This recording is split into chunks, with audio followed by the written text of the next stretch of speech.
What are they doing? They're borrowing from our worldview. That's what I just said. Oh my God. They're piggybacking from our worldview, but putting their own sprinkle of, but I'm an atheist. Do you know how disingenuous that is? Yeah. So presuppositional arguments saying, look at your framework. You say you're this, but look at the base. A lot of them don't think that far. If you're an atheist, man, then who's to say that me slapping my wife's not a bad thing? If my neurochemicals in my brain, my logic, my reason are subjective, we came here from space amoeba, right? Yeah, amen.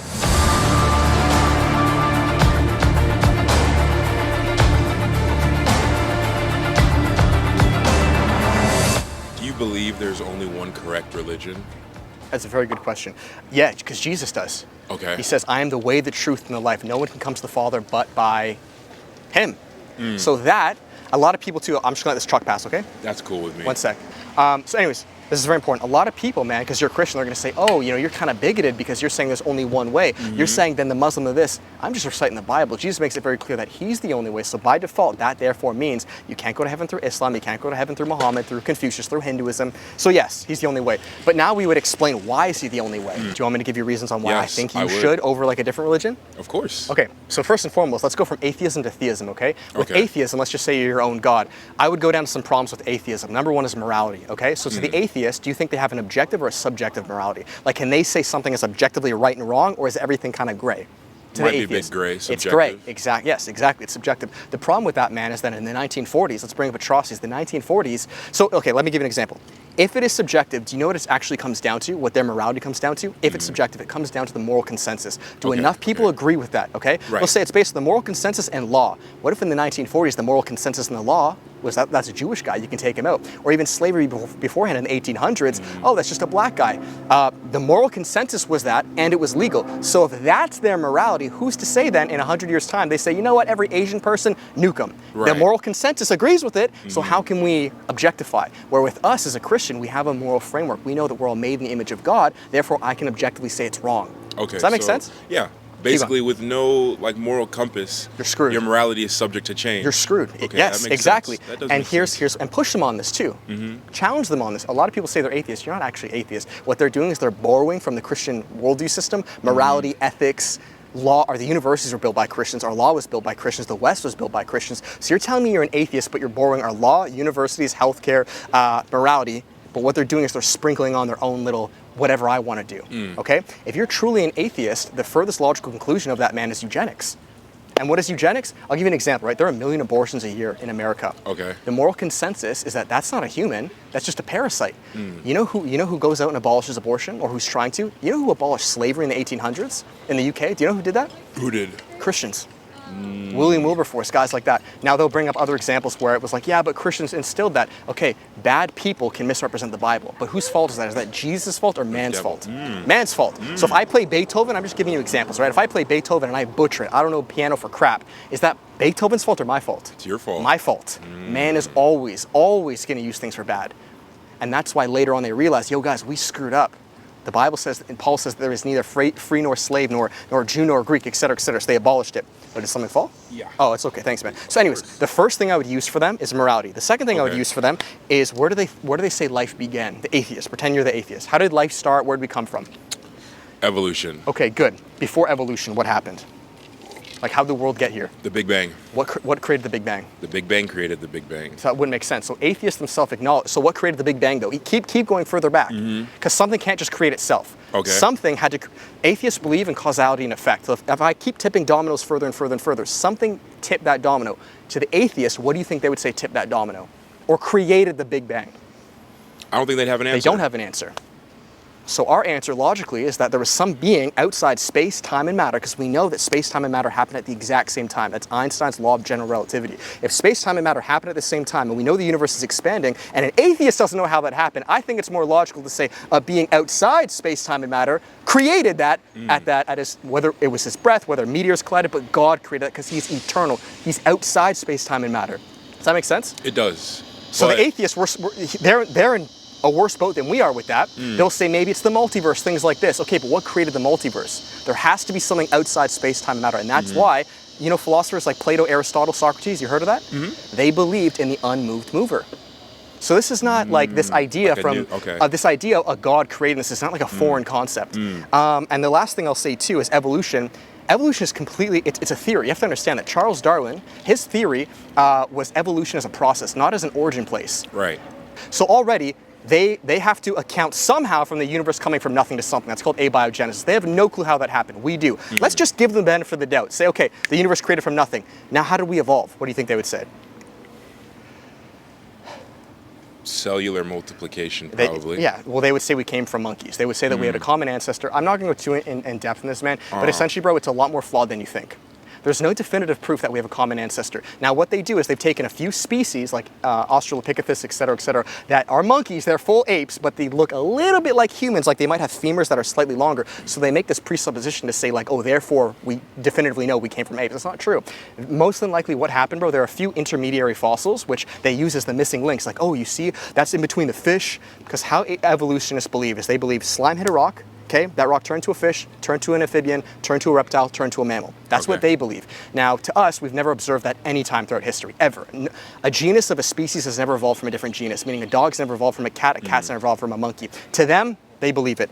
They have a few fossils that are supposedly these missing links that show the in-between of the fish and the reptile, the mammal and this. The issue with this though, man, is that from our perspective, it is more than likely that God created these individual species as is. Yeah, go for it, man. God created this individual species as is, and they just died off. And you want to notice? I'll give you an example. Look at the platypus. You know what a platypus is, right? If we were to, 2,000 years in the future, and we were to look at the bones of a platypus, you'd more than likely think, oh, that's an in-between of a duck and a mammal. No. It's its own species. Does that make sense? So just because there's something that looks a little bit in between does not mean it's a missing link. So go for it. I'm done now. Okay, I had a question. Let me think. It was, you said it's more likely that God created. So does that mean that you believe it's more like a faith-based thing? No, evidence. Or so you could like 100%. I would, yes, but it depends. How do they define evidence? So with morality, they have no clue how morality works. How did the Big Bang happen? They have no clue. How did evolution happen? They don't know. They give these theories that are a lot more faulty than we believe. So yes, there's always going to be a level of faith, man, but you should look at the furthest logical conclusion of something. I'll give you one more example, okay? I don't know what's happening. Okay, I'll give you one more example, okay? Logic and reason. This is called the transcendental argument, and I'm teaching all this stuff. There's people coming here? We can't stay here? No, there's a specific area for expressive activity that is affiliated with the university. It's Yeah. Upper Bobcat Trail. So it's like, so you'll have to move near Castro. Okay, let me just finish this 5 minutes. We'll head out, okay? All right, okay. Thank you. Sorry, this is very important. This is called the transcendental argument. It's called TAG, okay? And I'm just going to quiz you a little bit. So we have things like logic and reason. We all use logic and reason right now. Do you believe logic and reason was eternal? It was always here, or did humans create this? From the atheist. Pretend you're atheist, or tell me if you're a Christian.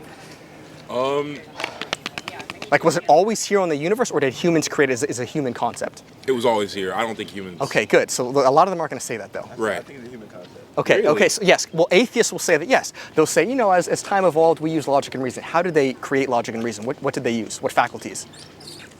I think a lot of social errors, and Yeah. then you find out what socially is like right and wrong. Yes, good. I like that. But a couple things that are wrong. Okay. Okay. Two things. How did they create it? And two, what were they using beforehand? So before logic and reason were here, what were they using? Was it just like mumbo jumbo the whole time? Kind of survival A of the caveman fittest. kind of thing? Yeah. So here's the thing, though. Here's why it's eternal. Because whether we discover it or not, if I go to a deserted island, logic and reason will always exist. It's not a human concept. It's always been here. I'll give you an example, right? The law of no contradiction, the law of identity. You are you and you are him. In no world will you be him and him be you. It's not created. So these are universal laws that from the Christian perspective, God has placed there. And now if man did create it, you'd expect to see discrepancies based on different parts of the world. Like you have your form of logic in Africa and China, they have their form because if human created, there's always error. Why is it always the exact same? It's always the exact same and it's always timeless. 2,000 years, the law of identity will be the same. 2,000 years, the past will all be the same. We would point to there being a rational, logical being outside space, time, and matter who put these laws here. And then think of it too, right? Let's just say it was eternal. Why would an eternal law of reason and logic always be here if millions of years ago we were space bacteria? Why would space bacteria need these immutable laws of logic and reason that were designed specifically for humans? Because from the atheistic worldview, it was all chance. We should not have evolved to here. It was a complete accident. So from our perspective, what we would say is we know it couldn't be created because no matter what, whether you create it or not, it's still here. 1 + 1 is always 2, mathematics. Number two, it was eternal, but if it was eternal to the atheistic worldview, what's the point of it? Did we just happen to be in a universe with these laws that perfectly allows humans to reason? I think that's pretty crazy, man, because you have to understand, in their worldview, the universe was supposed to just be space bacteria. I agree with you. But push back, yeah. I have a rebuttal. Yeah, do it. First, though, do we need to move? Anyways, bro, go ahead. We were talking about the transcendental argument. All right. The rebuttal I would have is... Did you ChatGPT this? Yeah, I did. Look. Bro, I'm going to debate ChatGPT. Yeah, okay. you are. Wouldn't that be like the tag of logic, morality, and science and everything? It exists because of God. Mm-hmm. It's like you already have to accept God to Yes, exactly. That's the presupposition. So you're from my worldview. It's called polemicism. It's showing how absurd the atheistic worldview can't even work. So it's a presuppositional argument, meaning like God exists because of, opposed to an apologetic, which is defense. That's why it's not an argument for everyone. Most arguments I use are on the defense. It's called apologetic. This is on the offense, called polemicism. Because if I just say no, then it doesn't matter. Yeah. But then what? So then what are you taking? Logic is subjective? Reason subjective? Yabba dabba dibba, heba jiba jiba. You see the problem with that? Okay. What if I say logic isn't subjective? Right. But it's a social construct that can be so fine-tuned where it can become objective. As we can get so smart, we can agree on things like murder is wrong, stealing is wrong. But the problem with it, I like this. So we're now going to morality. And I agree with you. People do fine-tune things over time, but the problem with fine-tuning is it can still change. Exactly. How do we know it can change? Because 200 years ago, slavery was legal. 60 years ago, 80 years ago, with the Holocaust, that was legal. Who's to say then, therefore, because we just agree now, that in 50 years' time, something else won't change? And we know this because we look at different parts in the world with culture. If you go to India, bro, the morality with India, if you go to the Middle East, I'll tell you this, based on their moral consensus, you can beat your wife and have sex slaves. So then there has to be an objective morality. Even if there are different objective moralities, there still has to be one. Okay. Both can't be correct, bro. Either 1 + 1 is 2 or it's not. So then... Islam morality is true, Christian morality is true. All morality stems from religion, whether people want to believe it or not. So is that because religion is right, or religion has been a backbone people cling to? Both. Could be either. And that's why I'm showing with this presuppositional argument, what happens if you don't subscribe to this worldview? How do you make sense of anything, dude? So then logic therefore is subjective. So I can change logic tomorrow then? So yeah, no. That so then how are you going to make sense of anything? Because anything can make sense to what you make it make sense. And do you see the problem with that? Yeah. Because then you say murdering is wrong. I say it's fine, bro. I say my logic says it's fine. What are you going to do? Should law be based off subjective morality or an objective morality? What do you think? Should be based off an objective morality, man. And that's why it was heavily dictated off the Bible. So does that mean... Do you see the problem with it? That's very interesting. Yeah, exactly. Next thing I would say would be like, that would mean objectively, religion is technically the most reasonable thing to believe in. Yahweh, not other religions. This isn't just a religion, this is a framework. We're born again, Bible believing Christians. I don't even consider it a religion. If you want to consider it, sure. A religion usually means do this, don't do this. Jesus says, come as you are, you must be born again, and now that you're born again, live more like me. Not because if you don't, now you go to hell. This is called soteriology, though. But yes, the Christian worldview system, I believe, is the most logical and rational, because without that, I mean, if we look at the atheistic worldview, bro, everything is subject to change. Everything. But they don't actually believe that, and the reason they don't believe that is because they're piggybacking and borrowing from our worldview system and saying, well, you know what, it works, so might as well just keep it. But why does it work? This is an epistemology question. Why? Not does it, why? Where does it come from? So do you think you could morally be on the same page as Christianity and agree with a good amount of it, but you just don't believe in a higher power? Yeah. What are they doing? They're borrowing from our worldview. That's what I just said. Oh my God. They're piggybacking from our worldview, but putting their own sprinkle of, but I'm an atheist. Do you know how disingenuous that is? Yeah. So presuppositional arguments saying, look at your framework. You say you're this, but look at the base. A lot of them don't think that far. If you're an atheist, man, then who's to say that me slapping my wife's not a bad thing? If my neurochemicals in my brain, my logic, my reason are subjective, we came here from space amoeba, right? Yeah, amen. Does that make sense? Do you see the danger with that? It does. And we know this because I just want to ask you one more question. Think about this. I'll further prove my point. What was the bloodiest century in the entire world, meaning the most amount of deaths in the entire world? What century? We're in the 21st century right now. What do you think? I'd assume whenever Genghis Khan was still alive. No, way worse, bro. Way worse? Way worse than that. It's recent. Way worse. Recent, really? What do you think? And I'll tell you what fueled it. Is it the 20th? Yep. Really? 100 million deaths due to what? Is the Holocaust? Atheist communist values. Stalin Lenin, Mao, Hitler, all inspired by Hitler was a fascist, but inspired by atheistic worldviews. Now, people will say, oh, but Hitler was a Christian. Okay, but that's very disingenuous, because if I say I'm a Christian and then go kill people, am I being a Christian? Yeah, you're not. Absolutely not. He was actually a pagan. He believed in the Ubermensch, which was inspired by what? Social eugenics, which was inspired by who? Not Richard Dawkins, Charles Darwin. Oh, okay. And Charles Darwin, that's atheism. So when you believe, bro, that we're just animals, I'm a monkey, you came from a monkey, why would morality be there if we all came from monkeys? If we came from fish, why would we need good and bad? You have my banana, I want it, I'm gonna take it, I'm gonna kill you too. That's the subjective morality. So when they push social eugenics and Darwinism, they strip us from our humanity. Where does our humanity come from? God. Yeah, okay. We're made in the image of God. Monkeys aren't made in the image of God. So do you think you could be... Do you see the problem though when you keep going to its furthest logical conclusion? I do. Do you see how absurd the atheist worldview is? It is pretty crazy.